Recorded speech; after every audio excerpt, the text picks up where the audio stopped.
Eh bien bonjour tout le monde, c'est Alex. Nouvelle découverte de croyances du monde dans cette vidéo par la religion du dodécathéisme qui se trouve être la résurgence contemporaine de l'antique religion grecque. La pratique religieuse de la Grèce antique trouve potentiellement ses origines de la croyance d'une civilisation préhistorique et archaïque établie sur l'île de Crète entre -3000 et -1200 avant notre ère. Selon plusieurs historiens et spécialistes du monde grec, cette même civilisation pourrait être la lointaine mère de la civilisation helléniste. Cependant, la période se situant entre la chute de la civilisation mycénienne et le début de la civilisation helléniste avec sa religion telle qu'elle nous est connue actuellement, possède encore beaucoup de zones d'incertitude historique. Il n'est donc pas impossible que la civilisation helléniste, avec sa croyance, ne soit que la pure et simple continuité directe de la civilisation mycénienne.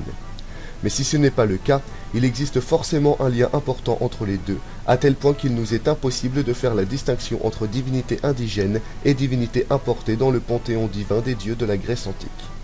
Pratiquée durant l'ensemble de l'Antiquité, elle sera conservée après la conquête romaine sans grande modification, mais quand même soumise à l'autorité de l'empereur et au syncrétisme romain.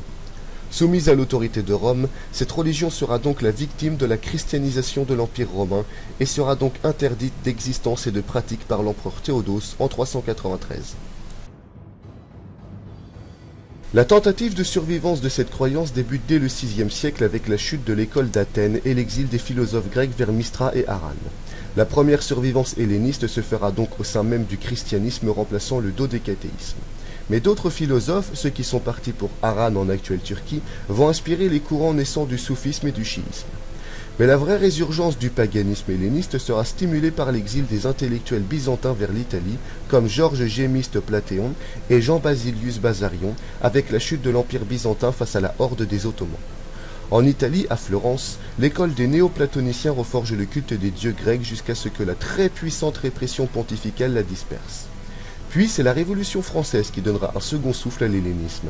C'est pour cette raison que les pères du renouveau païen grec seront étrangers, comme les Anglais Lord George Byron et Mary Shelley, le Français Louis Ménard et l'Allemand Walter Friedrich Gustav Hermann Otto. Ce sont eux qui ont véritablement mis en place l'étude et l'apprentissage de la culture classique helléniste et de la mythologie grecque dans les collèges et lycées d'Occident. Mais il faudra attendre l'année 1970 pour voir naître de véritables communautés païennes à but religieuse dans des clubs d'universités américaines qui seront exportés en Grèce à l'issue de la chute du rideau de fer. Ainsi, depuis 1997, une communauté s'est formée à Athènes, Lycée, et fut reconnue comme une véritable religion par le gouvernement grec en 2005.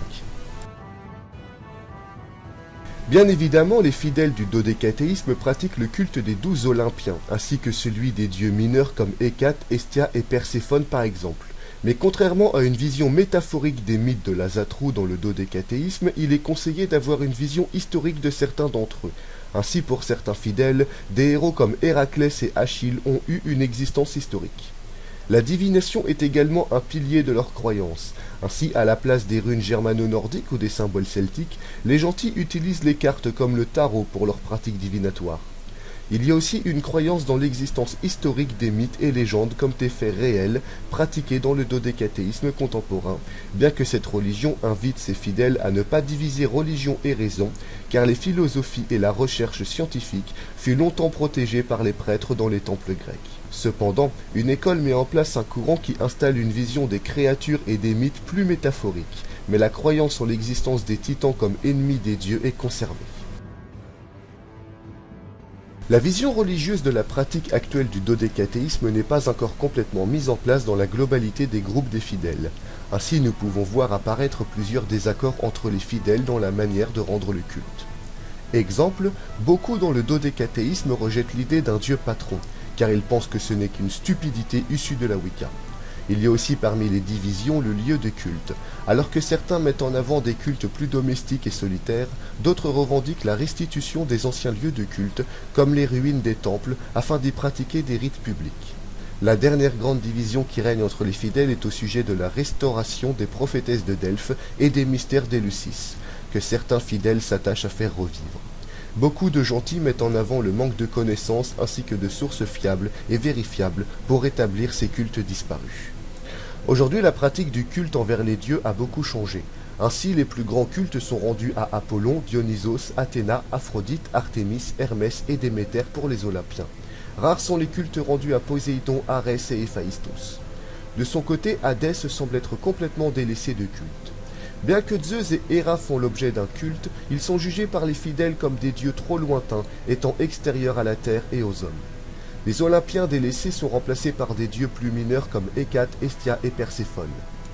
L'Ibris est toujours considéré comme le plus grand vice.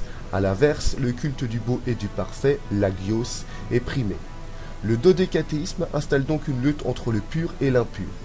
Le miasma est le principe selon lequel l'homme doit constamment lutter contre la souillure matérielle et morale, propre à la nature humaine, dont il faut constamment se purifier. Par exemple, le sang et le sperme sont jugés comme étant des cibles très faciles de corruption par le miasma. Le miasma est celui qui conduit le fidèle à l'Ibris et l'éloigne de l'agios. Eh bien, j'espère que cette vidéo vous a plu. Si c'est le cas, vous savez ce qu'il vous reste à faire. Partagez, commentez, likez. Et moi, je vous dis à une prochaine pour une autre vidéo. Ciao tout le monde!